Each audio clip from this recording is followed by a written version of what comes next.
it's Mixi from Stitched Up Heart. You're listening to Backstage Access, where the real show begins.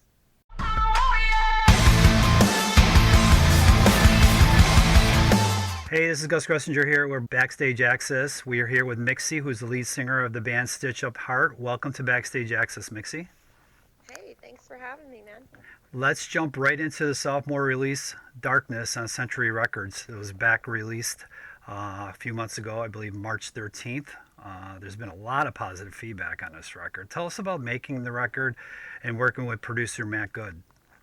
Oh, thanks, man. Yeah, Darkness was a quite an artistic exploration, I guess you could say. We wrote 70 songs leading up to finally deciding what we wanted to keep for the album. So it was a lot of throwing paint and trying to find a new kind of sound for this particular record. It doesn't mean that we're going to stay in this lane. We just we want each record to kind of have its own identity. And this one, we had a vision for it, and it just took us a little while to dial it in. And it was definitely exploring kind of record for us.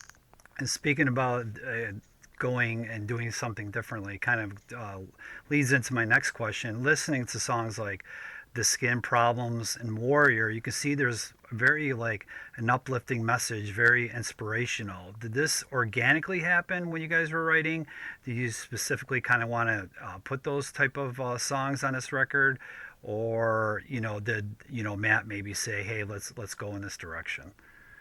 Yeah, no, personally, I want to try to connect with people as much as possible. I want to try to, make the music some sort of medicine for people to be able to like heal them because it helps me. So I figure, why not write to help people? I mean, what are we doing this music for?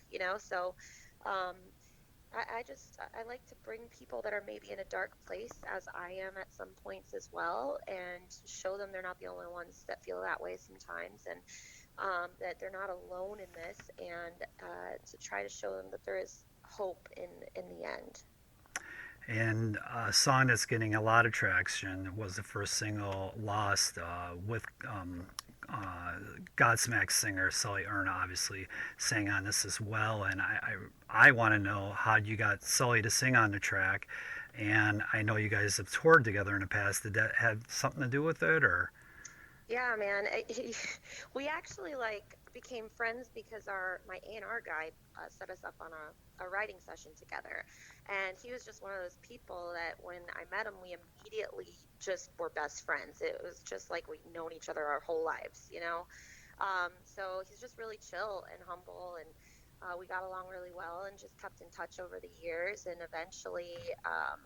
We wanted to see if he wanted to sing on a song for the next record, and he said yeah, as long as it's the right song. So we went back and forth trying to figure out which song we wanted to do. We finally finished pretty much the whole album, and I was listening to Lost, and I was like, there's a really interesting instrumental part in here that could use some vocal, and it would be a perfect fit for him to sing over. So I ran it by him, and I ran it by management, label, and everybody was like, okay, cool, let's do it. So he sang on it, and then he asked who would sing it live, and I was like, well, the band can sing it, I can sing it. If we're out on the road with somebody else, they can sing it if they want, and preferably you. So then we ended up doing the tour with him, and he came out almost every show except like 6 out of the whole, I think, month and a half we were out with them. Very, very cool. And earlier this year, you released Warrior, which you co-directed with Ron Thunderwood. You have a lot of input when the band's doing their videos. Tell us about being involved with that aspect of it. Yeah, actually, this one particularly, I had a lot more creative control as far as the vision and everything went. Every idea I came up with, I would throw it at Ron, and he was so awesome to just bounce ideas off. And he worked really, really well, and he put his blood, sweat, and tears into post production on this because I wanted like a 300 kind of feel to it, where so we studied the movies and tried to get the exact same like cinematography and the color scheme and everything in post production. So a lot of it came from my brain into his creative talent. He's so talented, and yeah, we love working with that guy. So it was super fun. We are going to be doing another video soon that I have a lot of creative control over as well. So it's really fun when you get to like kind of imagine something and um, throw it at everybody, and they bounce ideas off each other, and then it turns into something like that is a substance of something. It's really interesting. And that was another question I was going to ask you. That I'm assuming due to COVID, everything was put on hold, but plans on doing another video. So you guys are in the works of doing that. Yeah, we're trying to figure it out as far as like obviously California bars just closed again. So Mm. everything is always like moving, but the pretty much the storyline, we have a different director for this one, who's very talented, and so we're trying to make it work in all of the craziness, you know? And you want to give us a little hint of what song is going to be, or you want to keep the I don't fans want to guessing? tell anybody. I Okay. can't imagine. All right. Well, stay tuned for that. Hopefully, are you guys looking at maybe fall or? When we release it. Yeah. There's not really a rush because we're still doing Warrior. It's still at radio, and Right. obviously there's no point really releasing content when we're not out on the road. And hopefully the Sebastian Bach tour happens in the fall. We're still kind of up in the air. No one that was. I mean, when we released the record March 13th, Friday the 13th, that was literally the day the tour got Yes. postponed. Yeah, COVID kind of started happening that weekend, unfortunately for everybody. And I know. the calendar is scheduled for you. You're just saying Sebastian Bach, and just curious how that pairing came about. I have no idea. I think I really don't know. When I got word that we were actually looking at getting on another tour, and then that one popped up, and I was like, no freaking way. You kidding me? He's playing the first Skid Row album in its entirety, and I love like almost the entire freaking record from front to back, and it's just a brilliant record. And to see that live, I'm just like, it's almost a tease because it's like, oh, I wanted to see it in March, and now we have to wait till the fall, hopefully, So it's at some point it'll happen. We're just patience is a virtue, I guess, huh? For everybody, yeah, it's Yeah. it's crazy times right now for everyone. So I cannot do an interview with you without talking about animals and animal charities. So, and you're very involved with multiple animal charities, and you spend a lot of time with that. And you also foster and bottle feed cats. And I want you to talk about a little bit about your animal charities, what you're really involved with, and if you want, talk about your horse as well, Blanca. Oh yeah, okay. So there's a lot of different charities that I guess animal rescue places. We all just connect somehow. Actually, the new director for the music video, I was connected through this monkey sanctuary called Animal Tracks that we're trying to do a GoFundMe for, and the video director wanted to do an acoustic performance for the monkeys, and I was like, well, do you do music videos? So that happened for Animal Tracks, and then I foster kittens with Kitten Rescue out of Los Angeles. I am right in between kittens right now because we are doing a secret live performance at the horse rescue um, that I also volunteer at for some retired racehorses and stuff. It's called California Equine Retirement Foundation.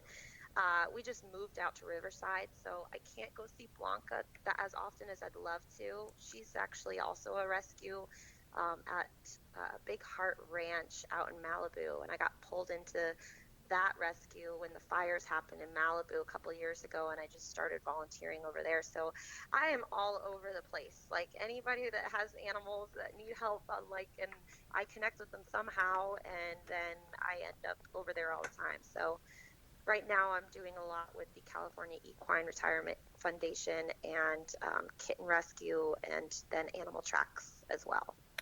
Great, great, great. Outside of donating your time to helping animals and obviously doing your music, what other hobbies do you have?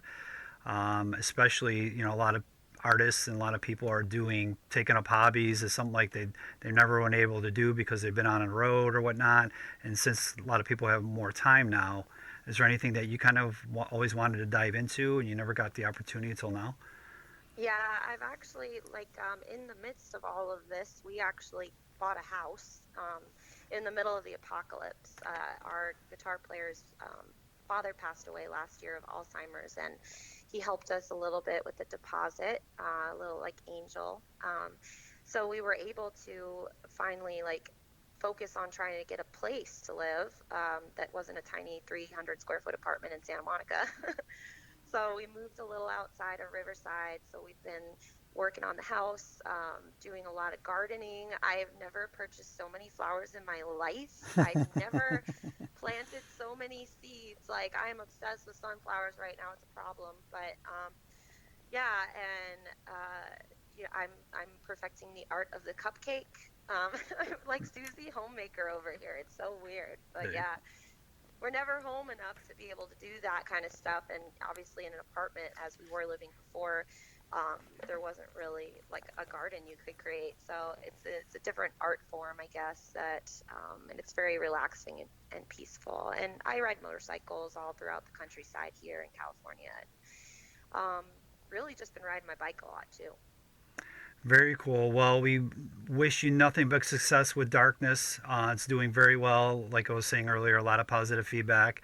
Hopefully that will continue when you guys get back on the road, whether it's with Sebastian Bach or whatever happens and whatever road happens, because we're all kind of just waiting. It's a big waiting game right now for everyone. So yeah, every time I think we're gonna move forward, then we we just closed everything back up in California again, and I'm like, what is happening? Like, I think, I have no idea. I look at the rest of the numbers for everywhere else in the world, and everything is so different, and it's like there is no consistency. So I don't even know. I guess we have to wait for a vaccine, which is literally the 18 months since all this started until they find something, which is almost a year away. yeah, it's crazy. So hope to see you on the road sooner than later. One day. Right. Thanks again, Mixi. We appreciate it. Thanks. Bye. Have a good one. Bye bye.